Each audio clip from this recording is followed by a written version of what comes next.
Robert, इसे liquid oxygen में डाल दो। लिक्विड इसे जीने नहीं देगा और ऑक्सीजन इसको मरने नहीं देगा। बॉलीवुड के मशहूर खलनायक अजित ने फिल्म काली चरण में ये डायलॉग बोला था कि जो कि बहुत ही फेमस हुआ था। लेकिन इन दिनों पाकिस्तान की जो हालत है उसे देखकर लगता है कि पाकिस्तान को भी लिक्विड ऑक्सीजन में डाल दिया गया है, क्योंकि इन दिनों हालत ये है कि पाकिस्तान ना तो जीने की हालत में है और ना ही मरने की हालत में है। नमस्कार, उदय इंडिया डिजिटल में स्वागत है आपका। मैं हूं अंशुमान आनंद।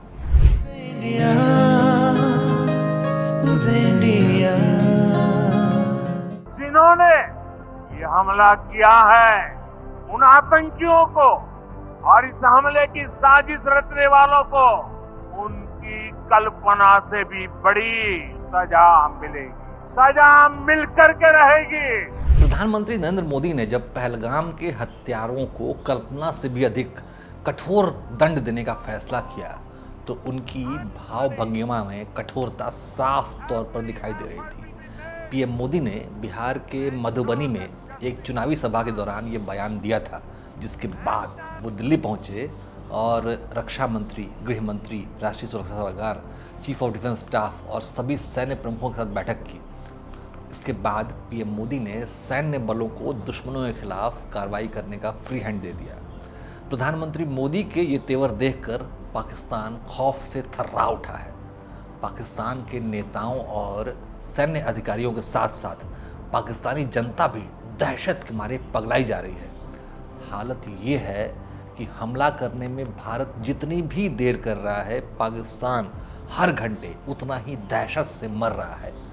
खौफ इतना है कि कराची, लाहौर और इस्लामाबाद में कभी भी वक्त बे वक्त सायरन बज उठते हैं, भगदड़ मच जाती है, बाजार बंद हो जाते हैं और लोग घरों और बंकरों में छिपना शुरू कर देते हैं। पाकिस्तानी सेना लगातार युद्ध और बचाव का अभ्यास कर रही है। वो अपने फाइटर जेट्स और सैन्य साजो सामान की मरम्मत में लगी हुई है। लेकिन इन सभी कामों पर आ रहा भारी खर्च पाकिस्तान की नींव को, पाकिस्तान की बुनियाद को हिला रहा है, क्योंकि पाकिस्तान पहले से ही आर्थिक रूप से बदहाली की कगार पर पहुंचा हुआ है। यदि भारत ने अगले 8-10 दिनों तक कोई बड़ा एक्शन नहीं लिया तो पाकिस्तानी बिना युद्ध किए सिर्फ सोच कर, सिर्फ चिंता में और दहशत के मारे मरने लगेंगे। उसके नेताओं की भी हवा खराब है और आतंकवादी भी गलियों में छिपते नजर आ रहे हैं। एयर स्ट्राइक के खौफ से पाकिस्तानी फौजी अधिकारी बढ़ चढ़कर बातें करने के बजाय अपनी चमड़ी बचाने में जुटे हुए हैं। बड़बोले पाकिस्तानी नेताओं ने भी अब एटम बम की धमकियां देना बंद कर दिया है, क्योंकि उन्हें लग रहा है कि ऐसा ना हो कि अमेरिका, भारत और इजराइल मिलकर उनके परमाणु हथियार को छीन ही ना लें। बिलावल भुट्टो जैसे पाकिस्तान के राहुल गांधी टाइप के नेता टीवी पर आकर ये मानने लगे हैं कि आतंकवादी पालकर पाकिस्तान से गलती हुई है। भारतीय सेनाएं अपनी सीमा में ज़बरदस्त रिहर्सल कर रही हैं। जैसलमेर और जम्मू में बंकर बनाए जा रहे हैं। रेगिस्तान में भारतीय फाइटर जेट्स और टैंक दहाड़ रहे हैं, जिसकी वजह से पाकिस्तान बुरी तरह खौफजदा है। भारत के राफेल, मिराज और सुखोई की गर्जना सुनकर मुनीर और शहबाज की नस्लें काँप रही हैं। आज हालत ये हो गई है कि अगर इस्लामाबाद या कराची में कोई गैस सिलेंडर भी धमाके के साथ फट जाए तो 2-4 पाकिस्तानी उसे भारतीय हमला समझकर डर के मारे वहीं दम तोड़ देंगे। पाकिस्तानी नेताओं को भारत के खिलाफ युद्ध में जिस चीन का भरोसा है, वो खुद ही अपनी मुसीबतों में फंसा हुआ है। एक तरफ तो ट्रंप का टैरिफ वार चीन की कमर तोड़ रहा है, वहीं चीन की फौज, पीपल्स लिबरेशन आर्मी, इन दिनों अपने इतिहास की सबसे बड़ी अंदरूनी जांच और शुद्धिकरण की प्रक्रिया से गुजर रही है।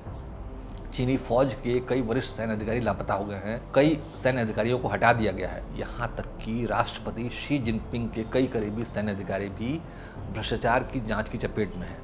चीनी फौज की सेंट्रल मिलिट्री कमीशन के उपाध्यक्ष जनरल हे वेइदोंग गायब हो गए हैं। इसके पहले चीन के रक्षा मंत्री ली शांगफू और वेई फेंगहे को हटाना पड़ गया था, क्योंकि उन पर भ्रष्टाचार के गंभीर आरोप थे।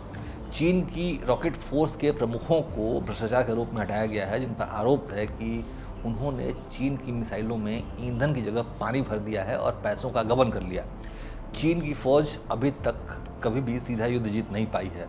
ऐसे में भ्रष्टाचार के आरोप उसको और कमज़ोर बना रहे हैं। ऊपर से ट्रंप के टैरिफ वार के जवाब में चीन भारत से मदद की उम्मीद पाले बैठा है। ऐसे में वो पाकिस्तान का साथ एक लेवल तक, एक सीमा तक ही दे सकता है, क्योंकि चीन बहुत ही अच्छी तरह जानता है कि पाकिस्तान जैसे बर्बाद देश की मदद करने से वो भारत जैसा बड़ा वैश्विक बाजार, एक बड़ा जो मार्केट है भारत का, वो चीन गंवा सकता है। और ये बात चीन की अर्थव्यवस्था को पूरी तरह बर्बाद कर सकती है, जो कि ट्रंप के टैरिफ की वजह से पहले ही हाशिए पर सिमटती जा रही है। अब जैसे जैसे दिन बीतते जा रहे हैं, पाकिस्तान के विकल्प जो है वो सीमित होते जा रहे हैं, हर तरफ से उसके रास्ते ब्लॉक होते जा रहे हैं। मुस्लिम उम्मा जो है उसके सऊदी अरब, कतर, यूएई जैसे देश पाकिस्तान के साथ खड़े होने का जोखिम नहीं उठा सकते हैं। ऐसे में भारत के साथ दिनों दिन बढ़ता तनाव एक दिन पाकिस्तान की जान लेकर ही छोड़ेगा। भले ही भारत उस पर सीधा हमला ना करे, लेकिन जो पीएम मोदी ने जो कार्रवाई की धमकी दी है वही पाकिस्तान के लिए पर्याप्त जानलेवा साबित हो रही है। भारत के इसी दबाव से हो सकता है पाकिस्तान खुद ब खुद टूट जाए और उसके सिंध, बलूचिस्तान, पंजाब और पख्तूनिस्तान जैसे पाकिस्तान के 4 टुकड़े हो जाएं। वैसे फ़िलहाल जो देखा जाए तो वर्तमान जो हालात हैं, उस वक्त भारत की यही दबाव नीति सर्वोत्तम लग रही है, जिसमें पाकिस्तान बुरी तरह से फंस गया है। क्योंकि इन हालातों में दुनिया का कोई भी देश भारत पर युद्ध छेड़ने का आरोप नहीं लगा सकता है। यानी कि पीएम मोदी का एक ही बयान पाकिस्तान के ऊपर परमाणु बम की तरफ अड़ा है, जिसे पाकिस्तान ना तो निगल पा रहा है और ना ही उगल पा रहा है। जय हिंद, जय भारत।